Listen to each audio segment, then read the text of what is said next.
of in silence. Anticipation to see what. Oh, goodness! That ball have a family!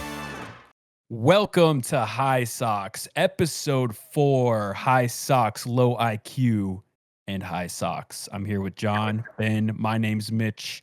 We're talking Reds baseball here on the week of April 14th. Hey guys, how you doing? Doing good. I feel like we've had a series of peaks and valleys so far. And now we are at this like nice equilibrium. Literally and figuratively, you know, we are just like at a happy place. And so I'm feeling good. A successful Reds season is .500, which is has been the bare minimum. And Ben said it just a few days ago. Let's get above this threshold. Yeah, you feel like we're gonna get we are on our way there, Ben, to get above 500 for the season. Yeah, I think so. Hopefully. I mean, they look good already. Look good now, but you know, it's the Reds. So. Where is Never your hope know. right now? Where is your enthusiasm level for how you've seen this team the past week on hitting that goal?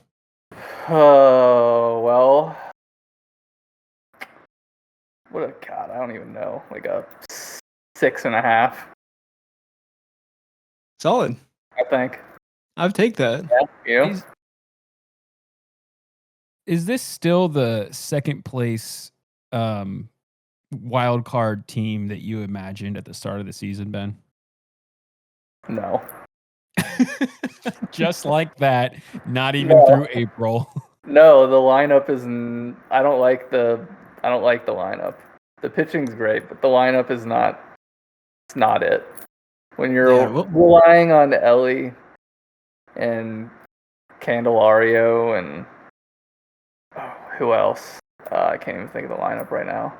Steer, Dunn. Espinal is a guy that I would not think to rely on a lot this year, and so far he's I think been punching above his weight class so far in terms of production, and he's not necessarily a guy I want to see in the lineup long term. Mm-hmm.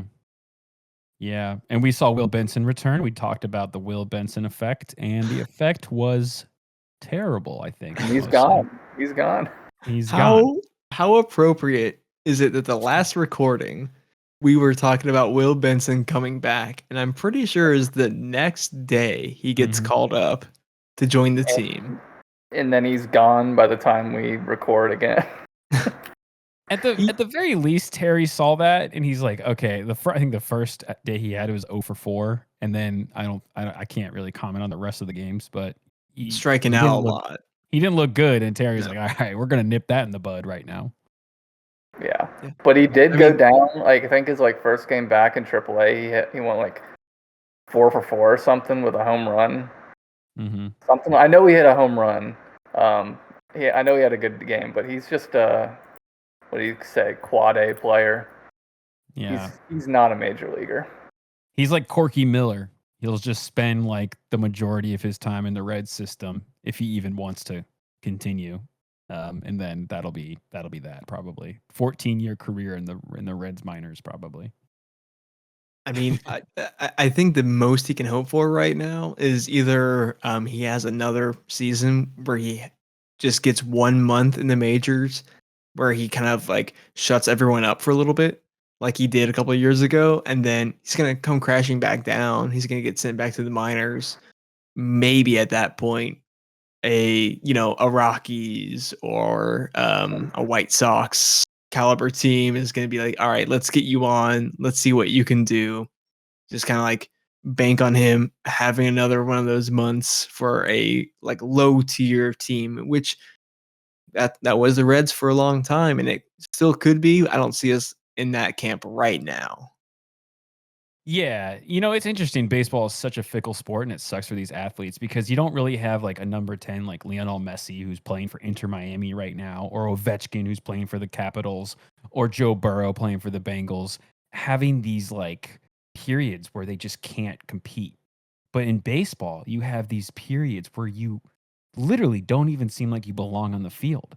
And it's one of those games where you have to sort of watch those failures pan out and hope you can find level footing, get your feet on the ground, and start producing again. But Will Benson is not the kind of guy who's ever going to have a consistent run like we hope, Ellie De La Cruz will continue to have.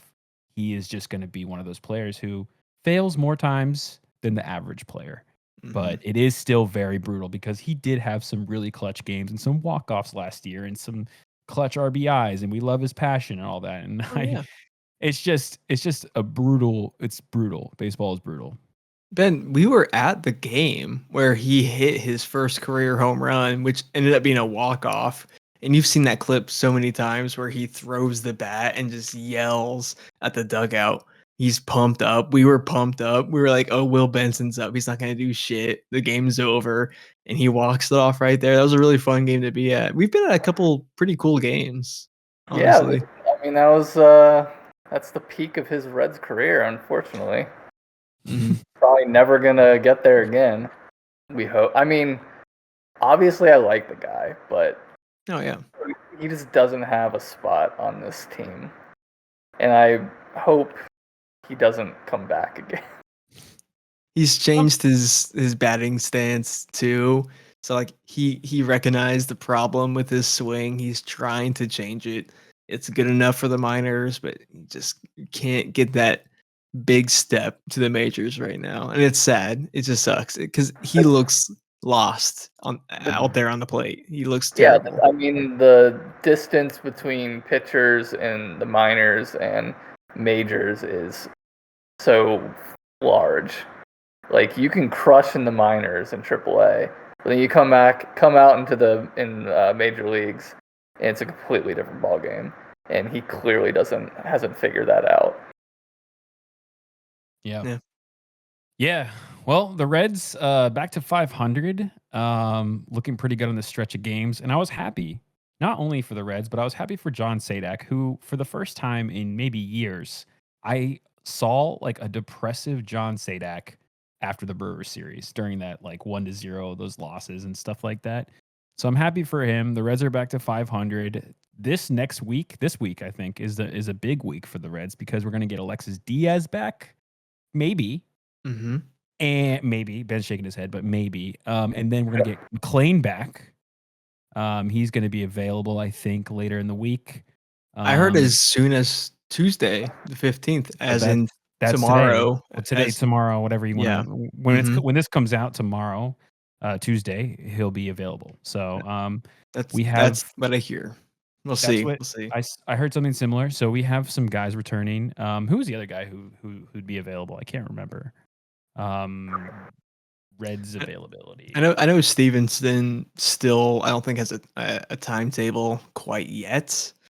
But I mean, of those guys, like with the three of those being Stevenson, McLean, and Diaz, I feel like we have the two guys that like I want to see the most right now. I mean, I think Stevenson can put together a decent year behind the plate, but especially batting, I think he can put something together. But after seeing what McLean can do in a short period of time of him being back, and what I know Alexis Diaz can do, not that we are really facing too many issues, even in the bullpen. I want that electric guy to be closing down these close games if he's up for the task. If you can add somebody in the bullpen right now, that's a positive. I don't want Diaz closing games. Like last year, no. Last year he blew. I believe. How many games did he blow? Do we know? We can look it up, but go ahead. No. I got you. I just don't think he's the guy right now. And I'm thinking AAA, he's not had like a clean inning since he's been pitching there. I don't know. I'm just not a Diaz fan anymore.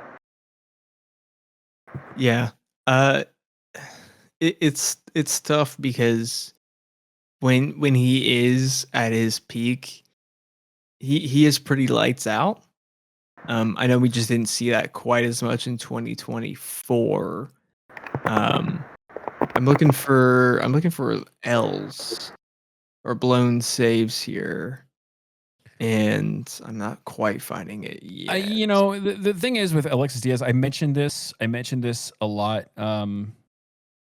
In the first episode that we did, that he has the potential. I think there's a potential for Terry to recognize a new closer this year, and I think that I think that is true. I think it's still on the table. He's coming in, and he's just another player in Terry Francona's arsenal who's going to come in, get on the mound, and if it doesn't work out, we're going to see that rotation. We're going to see maybe like um, the Ashcraft come into the closing role. Although I think they want to make him the long guy, the long inning guy.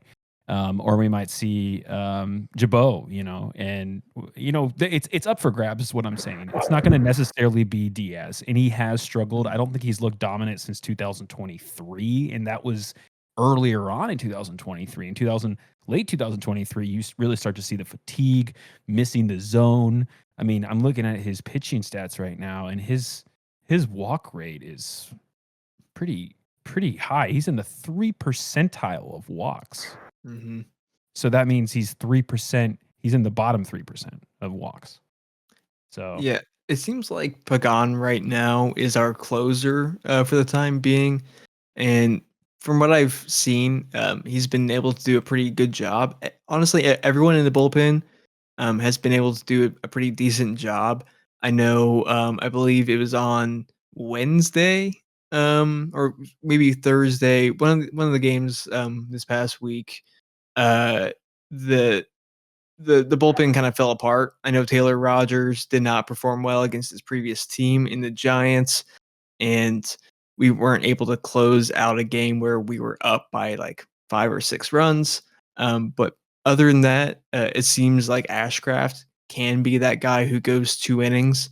He can be that long form reliever, take some pressure off the other guys, and then once we get into the 8th, 9th inning, we can put in someone like a Pagan, or maybe if Diaz can come back. But when you got a guy like Hunter Greene right now, you don't need that many relievers. You don't need to cycle through all the guys if you're pitching on average about like 7 innings a game. Like, I know that's what Ben would say, that's the bare minimum of what a pitcher should go to, but that's not quite how we've seen it in the past few years in baseball.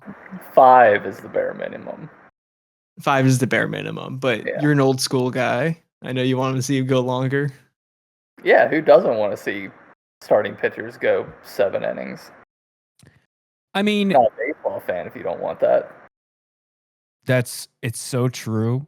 But there's something that's happening with pitchers these days, and every pitcher who's going to pitch in the major leagues or pitch at a high competitive level is going to get Tommy John surgery. If they're in the league for any amount of years, any extended period of time, they're getting the Tommy John surgery. They got that elbow soreness. And so you have to ask yourself, it's like, what is going on that wasn't going on in the 70s or the 80s? And, why are we not seeing pitchers go this far, and why are the injuries up so high? I think it's because of velocity. Mm-hmm. Ben and I have had this conversation for off and on for a few years. Like, obviously you want to see a pitcher go a long time, but you got to think about the rotation, about the innings they're getting, and see if you can preserve their health for as long as possible to make that playoff run. So yeah, I agree on getting an 8-inning, 9-inning shutout like Hunter Greene almost had.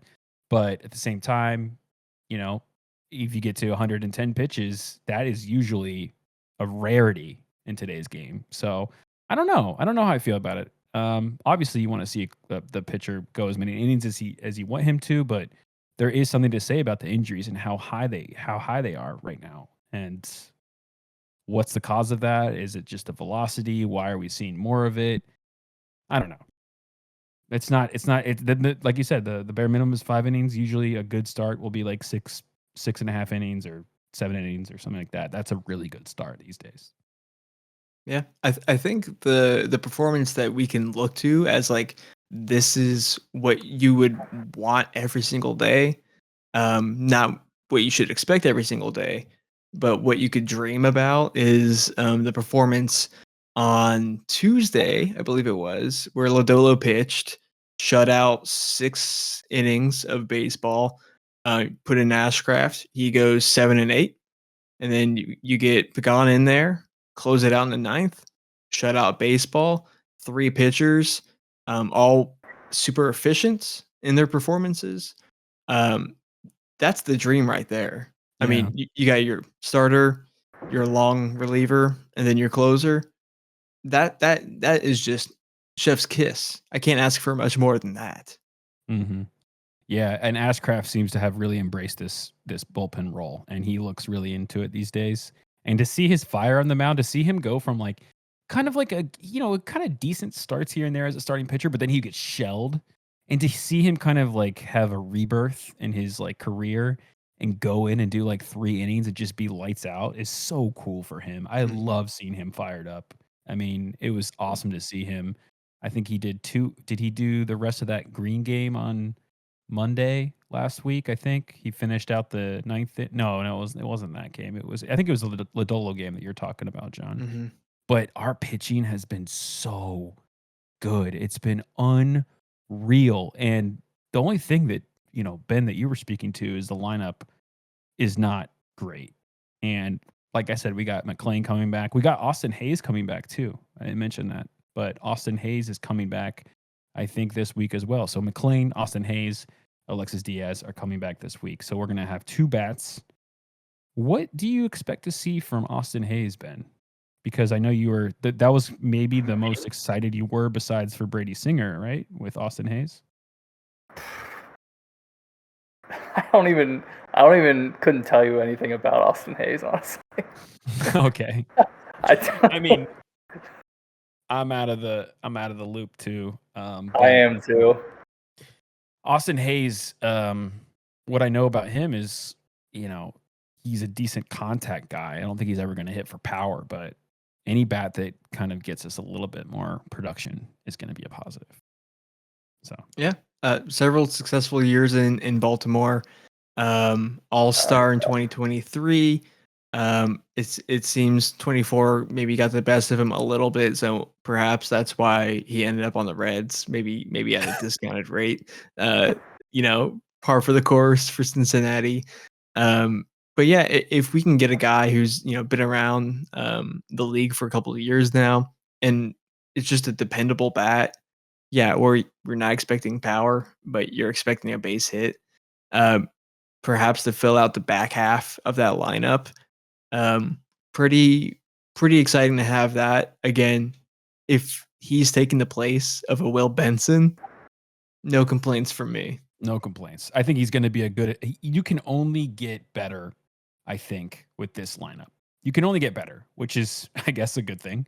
So, McLean will come in. He's going to replace, we sent down Hurtubise. So, Austin Hayes, probably going to be a more full-time kind of guy, I'd imagine.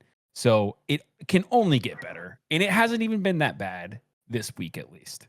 We beat the Pirates, swept the Pirates, got the 2 games from San Francisco away from home. And the bats looked much better than they did in those first, I guess, 2 series. Here, the question that we have to start asking ourselves with McLean is one that I brought up before he hit the IL, and is that, are we starting to look at this guy as an injury-prone player?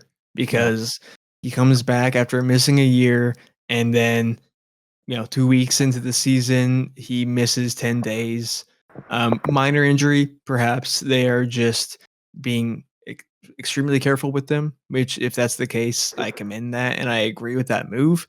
But I am kind of looking at him a little bit more closely right now, just to see, is he going to have continued success batting in the lineup every day? We need that kind of player who's going to be there to support people like Ellie, and hopefully someone like a Steer when he gets going. A top half of the lineup kind of batter is super imperative, and McLean proved that he could do that. I want to see him continue proving it to me week after week. We have nothing. I don't think we have anything to worry about with McLean. I think this is his second year. Third year. Is it? Second playing year. Mm-hmm. He missed all of last year. Out all of last year. Oh, yeah. Wow. Okay. Yeah. I mean, that... Go ahead. No, I mean, that's concerning for a young player to miss an entire year. Plus, was he injured his rookie year too? No, I think he only got hurt during spring training the second year. Okay. So I think he was healthy that first year. Yeah. I just see he played 89 games. I don't know if that's just he was called up and that's all he got to play. But yeah, I mean, I'll give it some time. I don't think it's panic mode yet. And we're not at Nick Senzel levels. That was like every other week. It felt like Nick Senzel was going down an island. Yeah. I mean, Nick Senzel, he was the kind of guy he walks the first base and he stubs a toe, or he had like vertigo, which I'm not blaming the guy. I like Nick Senzel as a player, but that was a whole other level of injuries that and like illnesses. Like so I'm not our drone injury type thing. Oh my god, I don't even want to talk about that guy. Why not? I will talk. Okay, let's talk about Trevor Bauer. No, we don't have to. No. Let's just talk about Trevor Bauer because he's the guy who keeps popping up in these conversations about like signing players and about like, you know, if a team needs pitching, everybody's like, well, Trevor Bauer is sweating it out in Japan, or Trevor Bauer's in Mexico, like doing like a 7-inning shutout. This guy, you know, let's distance ourselves from what happened to him and what some of the accusations that he's received, and some that are more credible than others, right? I think that this man is such an egomaniac that he has no business being on any major league team. I think he's a bad character, regardless of the accusations. I think he's a bad, inflammatory character, and nobody wants to sign him.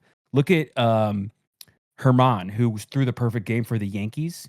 He had similar accusations from some women, and he was able to have a whole career until the drug abuse and substance abuse and alcoholism got the better of him, and now he's a free agent. And then Ozuna on the Braves also had the accusations, very credible accusations against him, and he is a consistent major leaguer. I think Bauer is just a massive asshole with an ego the size of Mount Rushmore, and he just can't get over himself. He trips over himself. I don't think he's a likable guy. Otherwise, I think he could have been on the rotation of the next team in line. That's my opinion about Trevor Bauer. And I know, Ben, you've said it would only add to the Reds' rotation. And this was like maybe last year or 2 years ago. Now I think we're kind of set with the rotation. What do you think? Yeah, there's no way where he's ever signing to a major league team again. I don't have anything against him personally. I just don't think he's a major league quality pitcher anymore. I think that ship has sailed. I mean, he's struggling. I don't know if he's quite struggling. And where's he playing? Japan, Korea? I think it was this is the timeline: MLB, Japan, Mexico, Korea, Japan again. That's what I think the timeline is. So he's in Japan currently? I believe so. Let me double check that, but I believe so. Even so, like he's there's 30 plus teams that could sign him. He's not even being signed to the minors. Like he's just not that pitcher anymore. Yeah, he was great in his time in Cleveland and his short stint in Cincinnati, but I don't know. He just doesn't have it anymore. Like I said, I don't really have anything against him personally. I thought he was fun. I thought he was fun to watch on the Reds. I enjoyed it. I do agree with that. I do agree. He was fun, and he was a character, and he did those little trolly things. It was fun at the time. I agree. I think he cared. I'm not saying other players don't care, obviously, but he showed a lot of emotion on the mound. which was really it was really fun to watch. Every night he went out, I was like, oh, Bauer's pitching. All right, I got to tune in. But again, that was what 4 or 5 years ago. Yeah, that was 5 years ago. Yeah, the COVID year in Cincinnati when he gets the Cy Young award. But again, that's also shortened sample size. Was it fun to watch? Oh yeah. I mean, he was, you know, making tally marks in the mound for every strikeout that he had. He made like a bet against, I forget if it was like Bud Light or something like that, that he could get 7 strikeouts or 8 strikeouts in a game, and he did it. Like he put his money where his mouth was. It was an incredibly fun person to watch in that dismal season, but it was also a performance in a season that, in my mind, does not mean that much. So I can't say I'm looking at that Cy Young performance, giving him credit that he performed well and how many outings he had in 56 games, something like that. It was good, but I can't give him full credit. I'll give him partial. Yeah. I mean, I don't really count that Cy Young as a legitimate Cy Young, as I don't count the Dodgers World Series that year as legitimate. I mean, and that organization, those players, and those fans, I think in the back of their minds they knew this didn't really count. I mean, when they wouldn't admit it. They wouldn't have admitted it until they won again. Which when they won again last year, I think everybody was like, "Oh, finally! Like it is a legit one. We won it." Yeah. It only took making a super team to win a World Series with the highest paid players. It only took them spending like $1 billion. Yeah, and the deferring $690 million of Shohei's contract. I mean, if you have Shohei, Freeman, Betts, you should. Yeah, are you just talking the hitters lineup? The whole team is a meme team stacked baseball team. Like it's unbelievable. I'm almost surprised that Juan Soto isn't playing there right now. It's just that the only other team that could pay him the money that he was owed got him instead. Wait, Paul Skeens will be there eventually. Oh, sure. Everyone Greene could be there on his next when he's a free agent. Or Ellie, you don't know. When the Reds are down like at the All-Star break, anything's possible. That would be. Let's not go into that. Yeah. No. Listen. The Reds are 500. We really want them to get above that line. This catching up. I'm so fucking tired of catching up all of the time. We're playing catch up. We're always behind. We want to get back to 500, and once we get back to 500, we're like, oh, if a couple games above 500, we'll be good. And then we never seem to catch that little carrot dangling in front of us. And so I'm hoping for a better week ahead. We got the Mariners.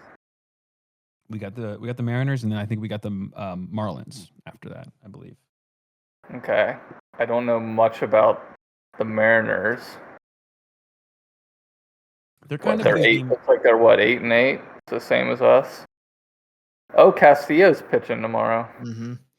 I've seen the Mariners for a while as just that slightly above average team. They'll get wins, but they're not going to make a deep run. I don't mind the Mariners, at all. But they don't threaten, I don't think. And I think Mariners fans would probably agree with that sentiment. They've been just above middling for a long time, it feels like. Oh yeah. I mean, they went to the playoffs, I think, in 2022. And then since then, I don't know. They're like the Reds a little bit. They're good for 84 wins a year.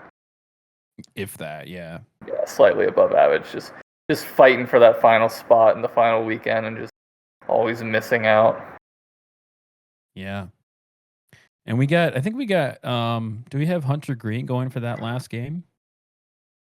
Or no, he pitched on Sunday. He just pitched on Saturday. Saturday? Yeah. Well, we do have to talk about Hunter Greene specifically. Oh yeah. Is he the best pitcher in the major leagues right now? Mitch, I can give you a definitive answer because the MLB power rankings for pitchers says that he is. After his dominant performance on last Monday, while we were recording an episode, and he awesome. went 8 and 2/3 innings. After that, they named him number 1 in pitcher power rankings. Behind him, names like Logan Gilbert, Paul Skeens, Skubal, Logan Webb, Valdez, Zach Wheeler. This is a pretty impressive list. And when I said episode 1, I'll say it again, that Hunter Greene has a low floor but high ceiling.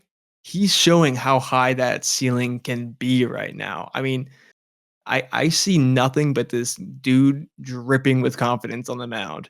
And in that 8 and 2/3 innings shutout, he averaged 100 miles an hour on that fastball.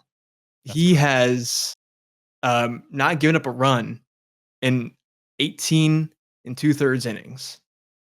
I mean, this guy is firing on all cylinders. And do I expect it to last the whole season?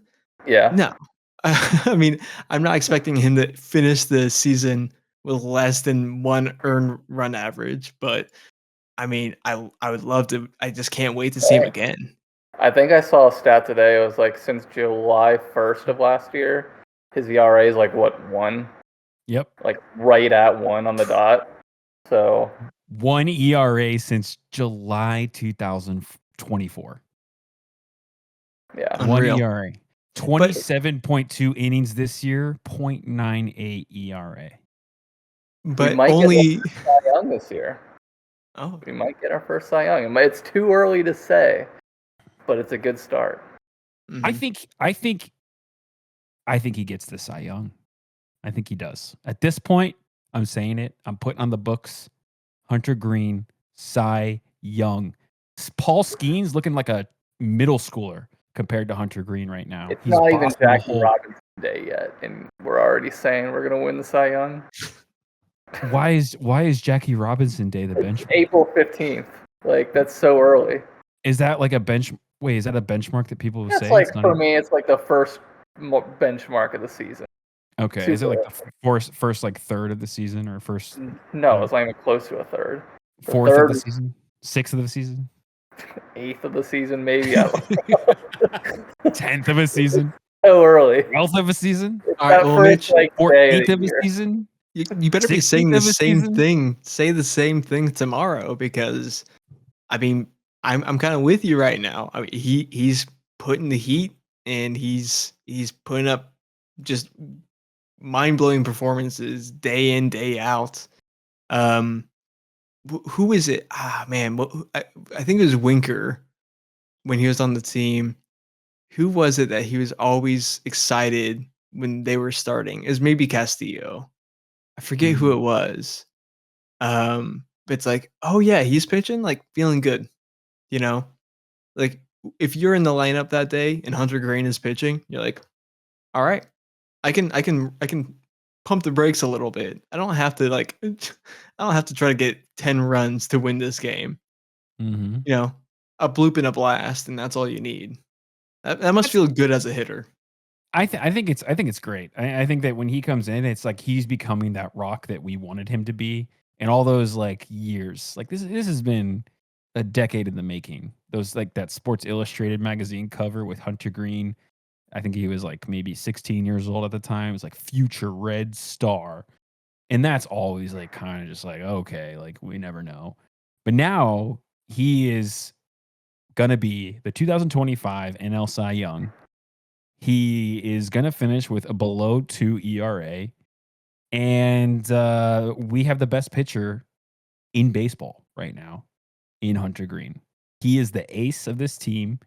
He is the foreseeable future of this pitching rotation. And I just can't believe that within 3-4 years in a big contract that he got, we're already saying like, okay, this is our man.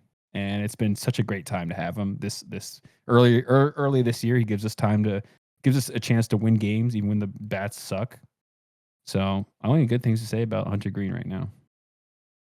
Yeah, the only thing that is disappointing in all this news, and it's nothing against Greene at all. Oh, don't it's say that his last performance with the Pirates was his first win against the Pirates. And that just goes to show how lacking the Reds bats have been, where he's putting up great performances and he's been pitching well, and he still can't. I mean, think about opening day, he did not pitch poorly. He lost a little bit of control there at the end of his performance, but like, we need to come up and support good outings. And we saw that falter with not just Hunter Greene this season so far, but of course that 0-1 losing skid, 1-run losses. I feel like that's just been the theme of the past 2 years. We need to score more runs. It's a simple statement, but when you have guys who are this good on the mound, you need to back them up. Yeah. It's also like you can't really look at records in baseball until, for me, I really don't pay attention to the record until at least June. Like, yeah, you want to just, if you can just hover around 500 through April and May, stay healthy, you're fine. You got a chance. Yeah, I see the record in this case especially as a sign of an unbalanced team. Because when you pitch well, you would expect that more than half of those outings you're going to end up with a win. Especially when you're pitching this well, you should be winning 90% of those games. And the win will come if the pitching stays on this course. The wins will come. That's just baseball. Mm-hmm. Yeah. Yeah, he's been great. The rest of the rotation has been great. I might have to get my first Reds jersey in like 2 years, maybe, and get a Hunter Greene jersey.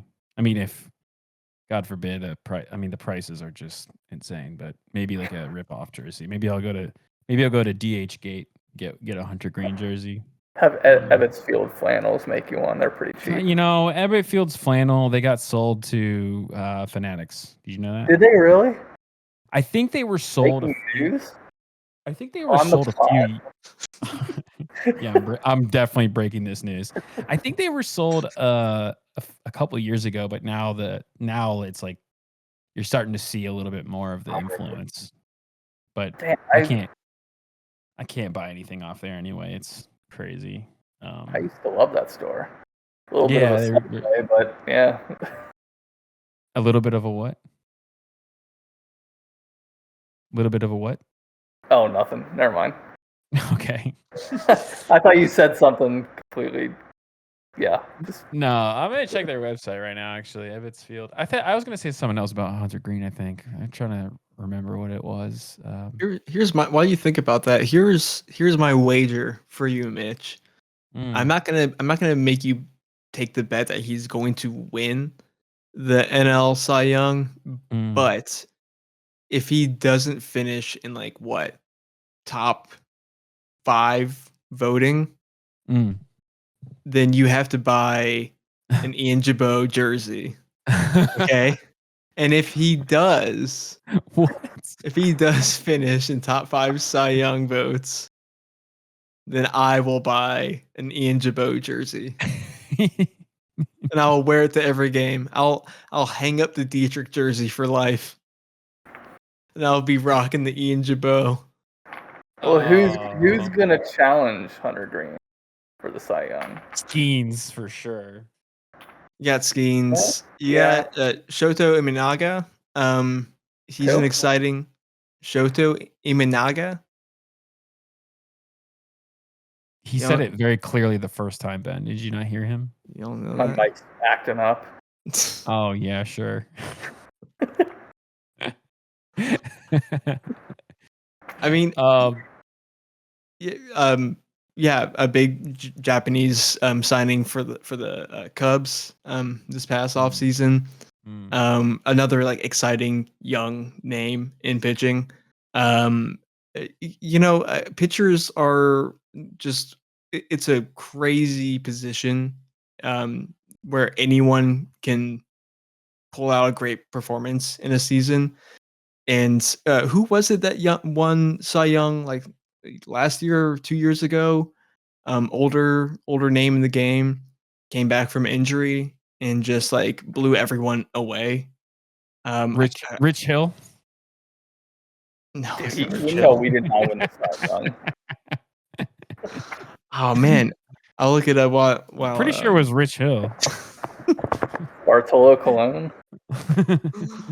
Oh, that's a guy. That is a guy that I would love. Mel, maybe? Is that who you're thinking? Garrett Who? Cole, Verlander? Chris Sale. Oh, right. Chris Sale, yeah. Chris Sale did win the yeah, he won it last year with the Padres? with Atlanta. Oh, I always forget where the fuck he plays. He played in Boston like 2 years ago. I don't know. And he cut the jerseys and cutting the jerseys is the funniest, most insane story ever. That's just crazy to me. Yeah, for real. Not even bad jerseys either. No, but those White Sox jerseys. A child like that. He literally prevented the whole team from wearing those. The clubhouse guy must have hated him for that. What were they? Yeah. Chris Sale. I don't like Chris Sale because of that. I'm spending too much time looking shit up. All that being said is that we were talking about like a Cy Young race. Who knows? Because it could be someone that we haven't been talking about, who's not on this top 10 list right now, who just has a crazy rest of the season, or even just like, last half of the season, and just blows everyone out of the water in votes, and who's an exciting player. We don't know. Well, if you were to say, if this was the COVID year, Hunter Greene would have the Cy Young pretty much. Oh yeah, the season's already halfway over. Maybe halfway to getting his Cy Young. Oh boy. Yeah. But this is a tough league. It's a tough division. The Reds, they're just, we don't really know what the true outcome is going to be. If you can get a pad above 500 and these pitching performances keep happening, we get healthy a little bit, we start scoring some runs like we hope we will, then anything's possible. What I will say is this division is ruthless. The Brewers were on a 0, they're 0-4 to start the season, and I think they've gone on like an insane run. They're in first place right now by, I think. No, Cubs are. Yesterday. Are they? Yeah, I think Cubs are like 11-5 or something. Brewers are 8-8. They're tied with us. Okay, so they've lost a few of their games, but they were wow. Maybe I was. Yeah, Reds are tied for second right now. Things are looking okay. up. Reds are tied for second. The Brewers, wow, they must have. They lost 5 of their last 10. So before this, they went on a run where it was like they were 0-4, then they were 8-4. They probably just played the Pirates. 7-4. That's what happened. Anybody just plays the Pirates, they go on a 3-game winning streak. My information is wrong. The Cubs this year are wacky. They may be the highest scoring team in the MLB right now. They're good. They kicked the shit out of the Dodgers like 16-0. 16-0. Yeah. And then they swept them. Or no, they didn't sweep them. They won the series. But yeah, outscored them by a ton. They've been and it's not just that game. They put up 10 runs against the Rangers. They put up 10 runs against the A's. Another 18-3 win against the A's. Like they killed the A's. Holy. But that is a crazy offensive team to start off the season right now. I'm glad that the Reds have not played them right now. And I'm hoping that things settle down for them a little bit before we face them. I'm glad we kind of eased into our division with the Pirates right there. That's a crazy start though to a season. Yeah, the Cubs are good. I want to go to that ballpark, by the way, in I was Sacramento. literally just gonna say, let's go to a game there. Yeah, yeah. Let's do like a Sacramento trip and see the A's get crushed. But okay, like the Pirates suck, but you have to like win those series, right? And the Reds did; they swept them. But like, regardless, like I don't know. I don't like to measure a team's worth about who they've beaten and at what time they've beaten them. Like you just have to win games. At the end of the day, like all that matters is the number, the record that you have, the average that you have, the W and L columns. It doesn't matter if you played the Pirates 50 times. It just matters about the number at the end of the day. Like I'm not worried about the fact that it's like, oh, it's just the Pirates, whatever. They suck. It's easy wins, which it is. You gotta win them. You gotta win. You still have to win them. As long as that number on the left is higher than the number on the right, then you had a decent enough year to have a striking distance at a wild card spot. So I think it's fine that we can sweep the Pirates. We took 2 from San Francisco on the West Coast, and that's what makes me feel good about that whole exchange there. That whole series, was it? They're both road trips, right? The Pirates we were at Pittsburgh. No, Pirates were home. Yeah. Oh, Pirates are home. The West Coast trip, we always do poorly. When we go into San Francisco and we take 2 games out of 3 from a good San Francisco team, and then we come home and we sweep the Pirates, that's a good week of baseball. That's a really good week of baseball. And I don't care if the Pirates suck because the number matters. Build a little bit of confidence. Build some confidence. Get Tito. I was worried about Tito. I was afraid he's going to quit the team after the first week. I made a big mistake. Just imagine that. The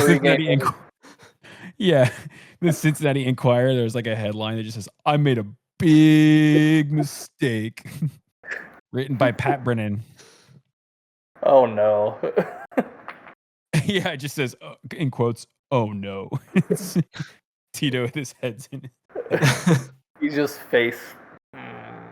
Yeah. He could have been sleeping in on the weekends. He could have been just chilling on the couch with crumbs on his big beer belly. Walking every day. But no, he just come take the reins of the Reds. I've decided I'm going to retire after all. He makes up an excuse. My mom really wants me home. Hey, I mean, we would have the chance to have Barry Larkin as manager again if that ever happened. I know everybody wants that. Dude, that's the worst thing that people could wish for as Reds fans is to wish for a dear, like, legend of the game, Reds legend, to come to the team and shit the bed as Reds manager. That's my worst fear with Joey Votto, with Barry Larkin. We don't want a lovable Red coaching this team because it's not easy to be a manager, especially one with no experience. Like Barry Larkin probably has done some youth stuff, but it's never gonna happen. It's not gonna happen. But like, I don't know why I know why people ask for this, but like, God forbid their reputation gets tarnished because they try to lead the 2030 Reds to a playoff appearance and go like 25 games under 500. So I don't want that. I don't want Joey Votto touching the team. I don't want any Reds legend touching the team unless they've proven their credentials as manager at some point. That's it. I mean, if we were still back in like the Jim Riggleman days, and someone came to you and said like, listen, Aaron Boone wants to come to Cincinnati, would you not take that? I mean, I'm not gonna say Aaron Boone, I'm not gonna say he's a Reds legend, right? No, yeah. But Aaron Boone when did he get his first managerial experience? Was I it don't with the even know. Yankees? I think it was with the Yankees, honestly. I think he That's was like an crazy. assistant. I think he was an But assistant he somewhere. also went into a much better situation in New York. This Like- dude is like, yeah. Go ahead. No, I was just gonna say, like, even though he didn't have any managerial experience, like, you're going to the Yankees. They're gonna spend money. They're gonna put a good roster there for you. You come to Cincinnati, most of the time, it's not gonna be a great lineup. Yeah, he Yeah. walked in set for success, even though he hasn't really found as much as I think Yankees fans want him to find. And I mean, that's just the Yankees organization and their fans to begin with. They expect the world. So if they don't win the World Series every year, it's a failure. Yeah. And they don't understand what it means to be slogging it out in this like middle market, organization like the Reds. No, I Could don't you think you understand. I think being a Yankees fan is probably the hardest fandom to be a part of. I don't know if you understand that. How Could you how imagine- frustrating. Yeah, just getting so close to being great and not winning it all every year. Can you Could you imagine that? imagine going to the World Series and just like losing in 5 games? Like that's gotta be the worst. Oh my god. Yeah. Could you imagine going to the playoffs every single year? What is that like? I would just Could you like to see imagine? a breakdown of like Yankees Twitter if they went on like a 6-year drought of like missing the playoffs. That would just be like that chef's kiss. If the Yankees went like, okay, how many years has it been since the Reds? Let's not count 2020. So it's going to be 2012 or 2013 technically. Yeah. So It's 11. been 11, 12 years. Imagine the Yankees not going to the playoffs for 12 years. Like, I don't think they would have any fans. They might Because change the rules to help the Yankees get back into the playoffs. I wouldn't be surprised, honestly. Actually, they would probably Like, expand the we're playoffs expanding the immediately. playoffs to 20 teams. Yeah. Mhm. I worked in a certain office with a bunch of Yankees fans, and I remember the really? year where they, big Yankees fans in this office. And I Okay. remember a year where they were like sitting around 500 in August, I think. And the calls, the conversations about just basically cleaning the whole front office, selling the team, getting rid of every player that isn't Judge, was just like shocking, honestly shocking to witness. And from their perspective, they'll say, "Well, we're the Yankees. We expect greatness, and we're not some like loser team, small market team. We expect greatness." It's like, you don't know what it means to be a real baseball fan. Like, you don't know what it means to watch a team every single year of your life underperform.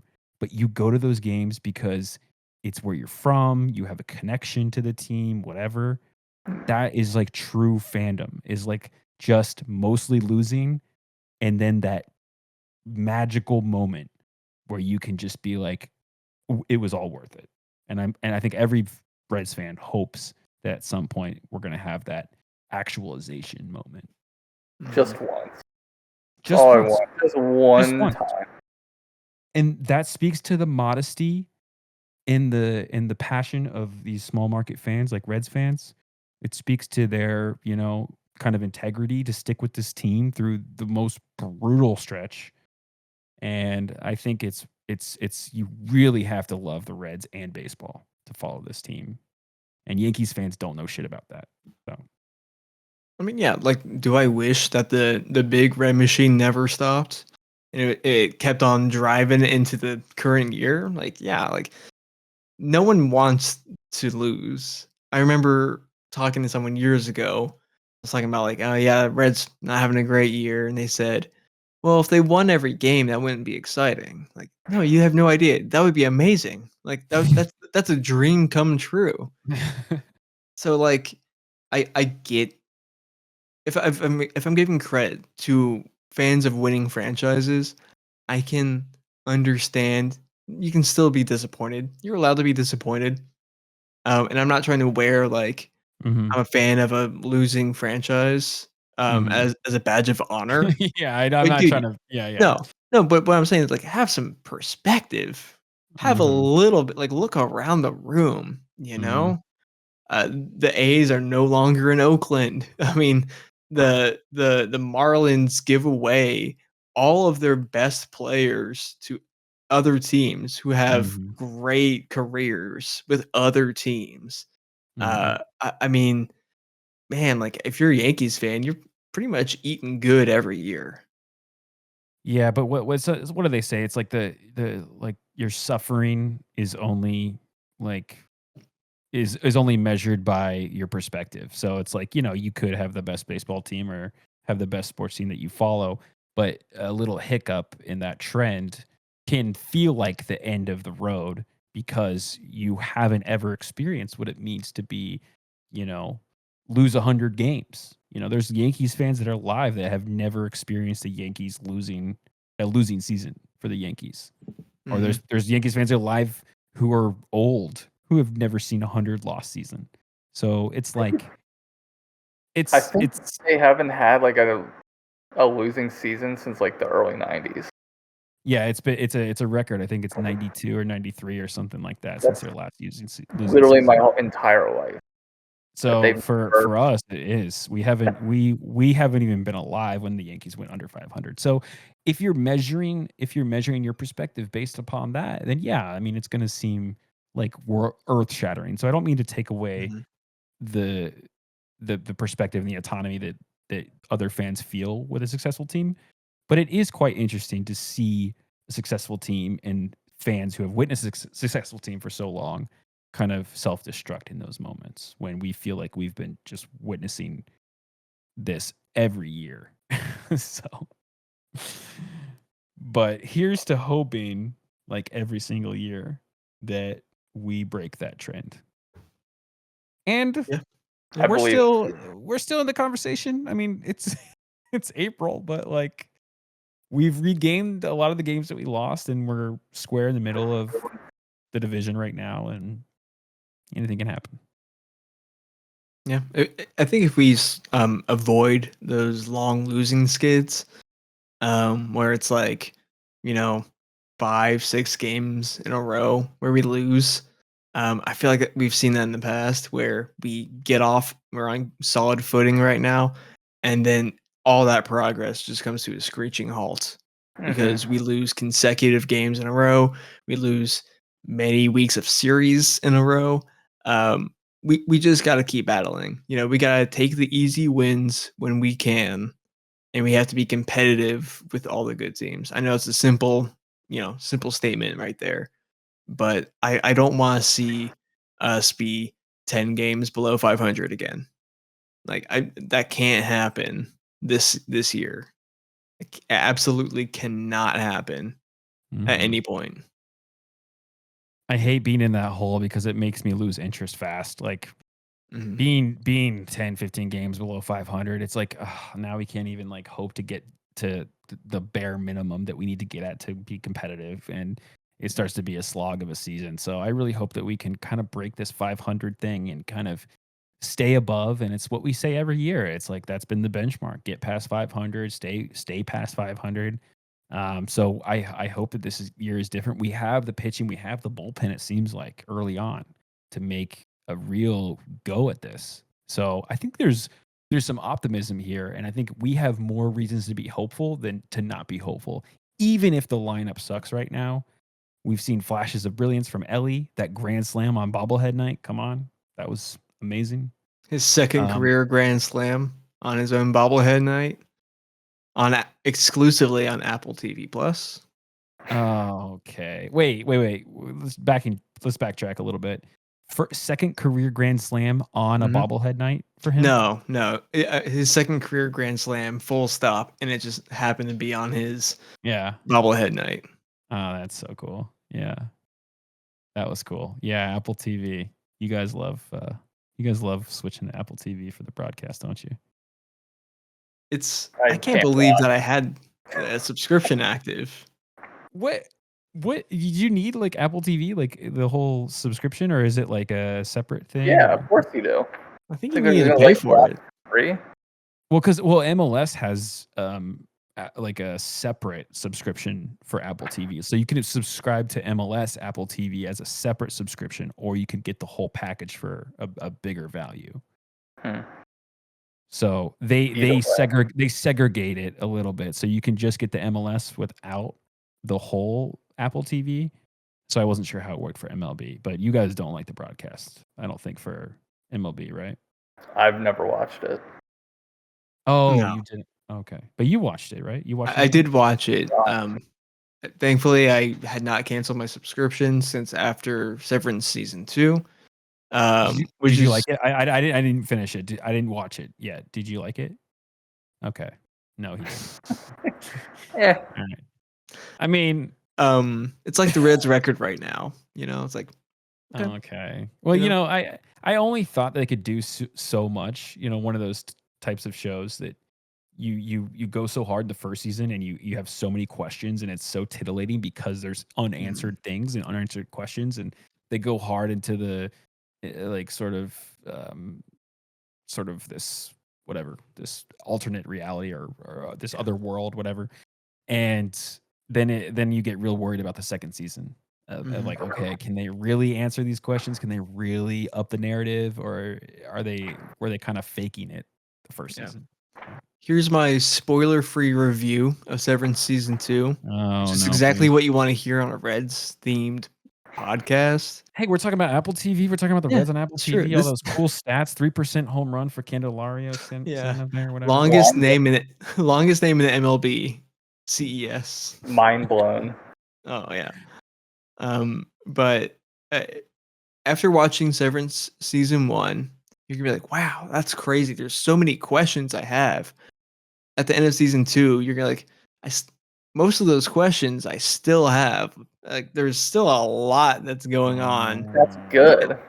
No, it's the same unanswered questions from That's the good. beginning. No, it's not good, Ben. You Yes, need it to give is. me something. That keeps you coming back for more. Okay, if I told you, Ben, I have this cup and something's in this cup, and then 3 years later, I still don't tell you what it is, but like, no, it's really interesting. You're really gonna want to know what this is. Years go by, and they barely mention the cup. It's like, well, what's going on with this? And then they add in new stuff. Like, well, listen, I also have this bottle over here. What's in that? I'm not going to tell you. That's another thing you have to worry about. I watched Lost for 6 seasons. I was gonna say, this is coming from a Lost fan. You can't even argue with it. Like, they had questions in like episode 3 that weren't answered until season 6. But Wow. that's like a classic show. Like, one of the top 10 shows I think of all time. I have not seen Lost, so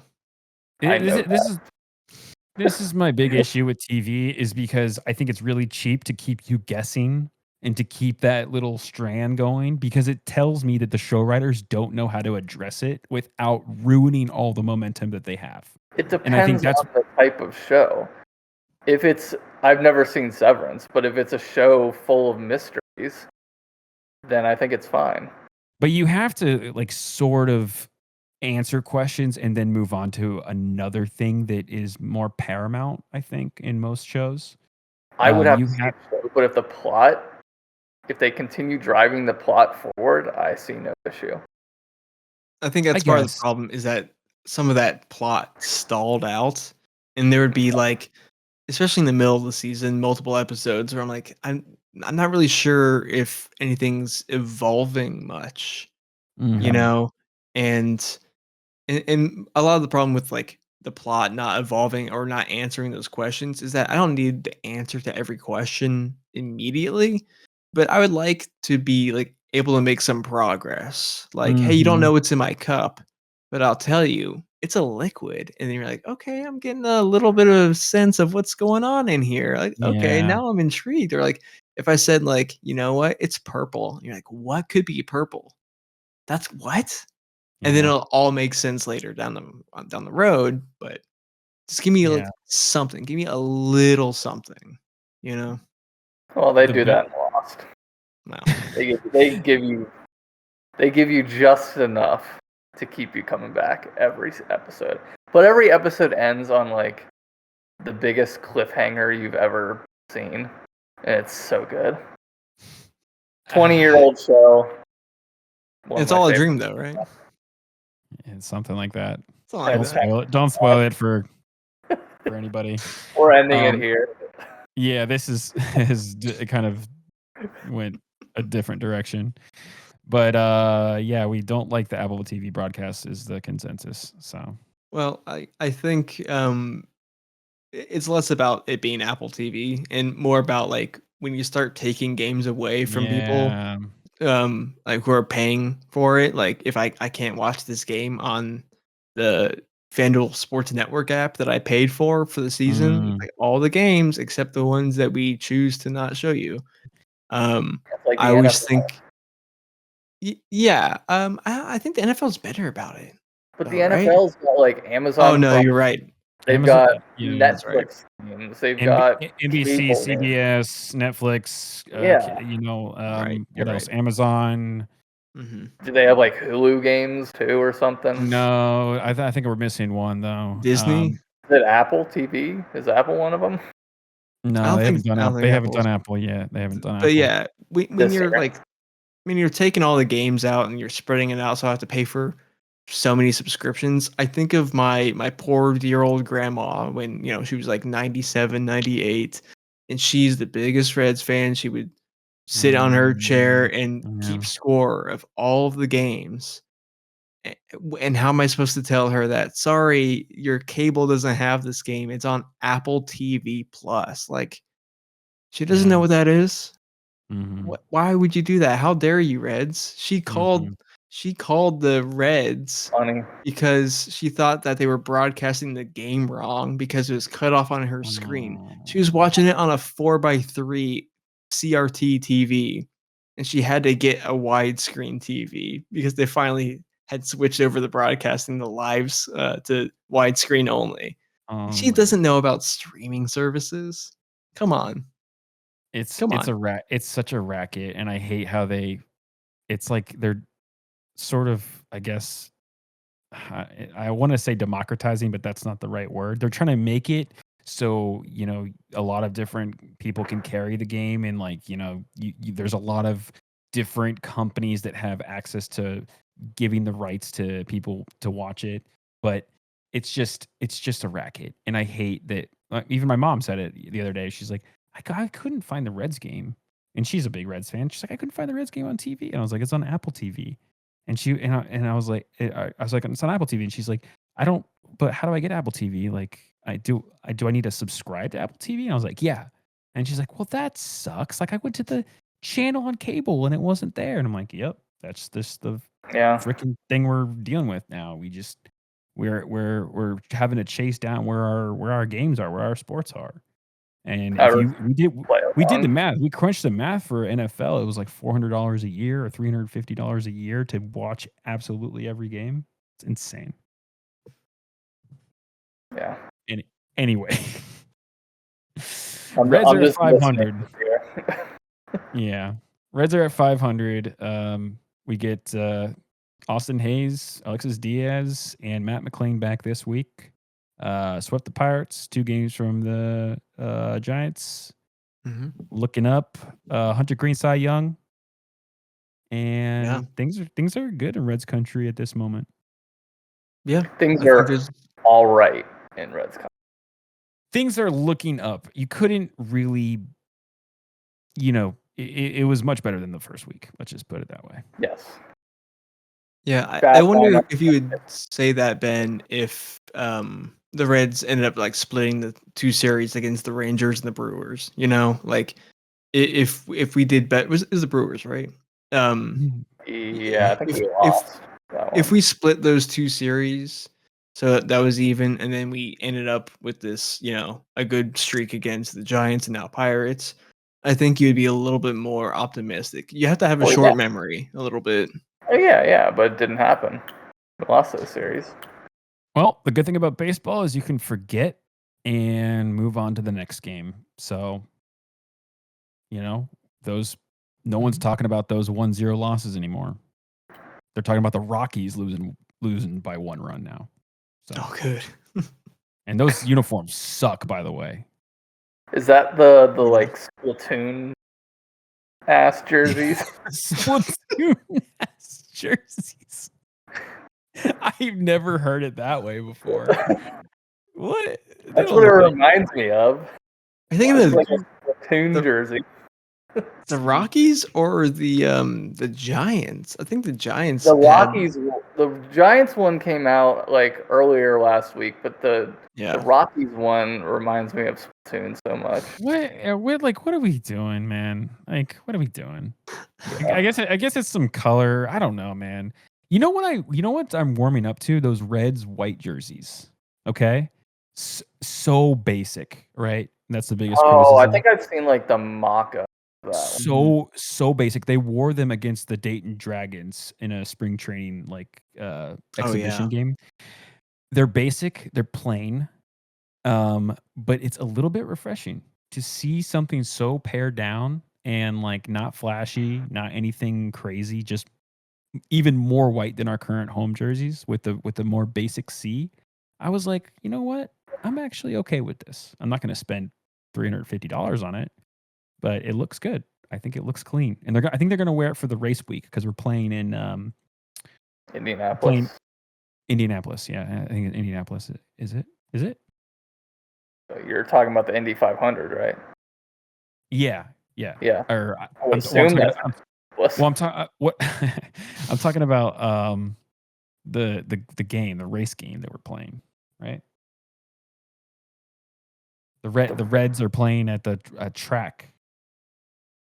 Yeah, I vaguely remember hearing about that. I don't know where it's being played at. Speedway Classic, Atlanta Braves, Cincinnati Reds at the Bristol Motor Speedway in Tennessee. First ever Major League Baseball game in Tennessee. You know why they're doing this?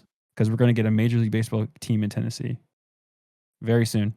It's going to be the Stars, the Nashville Stars, or something like that. The Tampa Bay Rays are going to move there. Just mark, everybody who's listening, mark that shit down right now.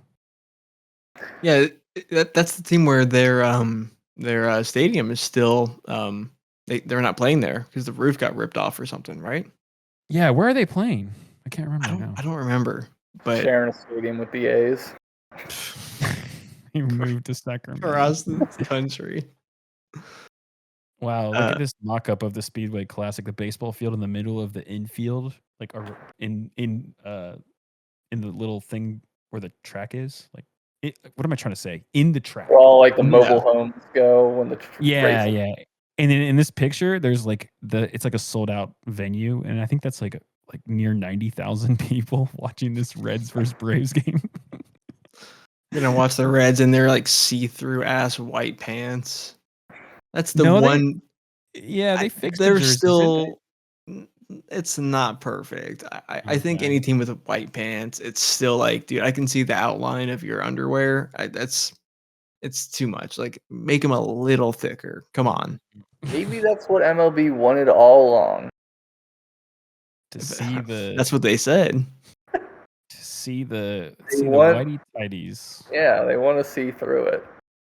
I mean, listen, I'm looking at Spencer Steer's ass every time he comes up to play. I don't care if he strikes out every time. I'm just looking at that juicy donk, dude. Like top 10 juiciest donks in the game right now. Spencer CES. Steer. It's CES.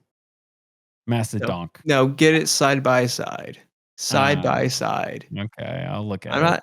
I'm not saying CES doesn't have a little juice back there, but he has plenty of juice, let me tell you. Dude, yeah, but who's got extra pulp?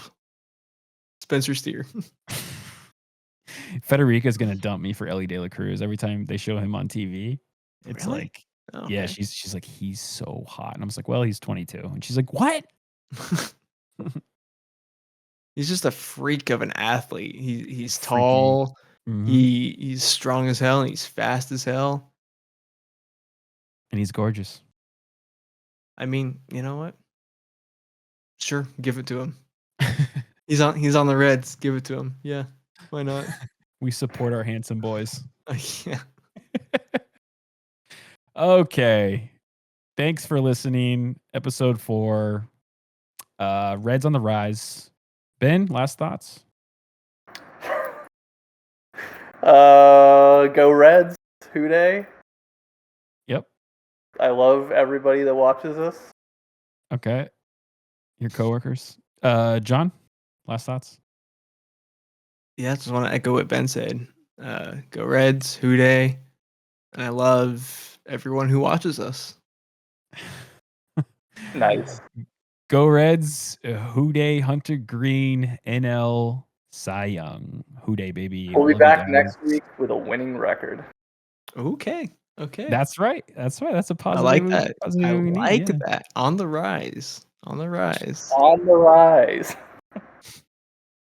All right, boys. You take her easy. Thanks, everybody. Take her easy.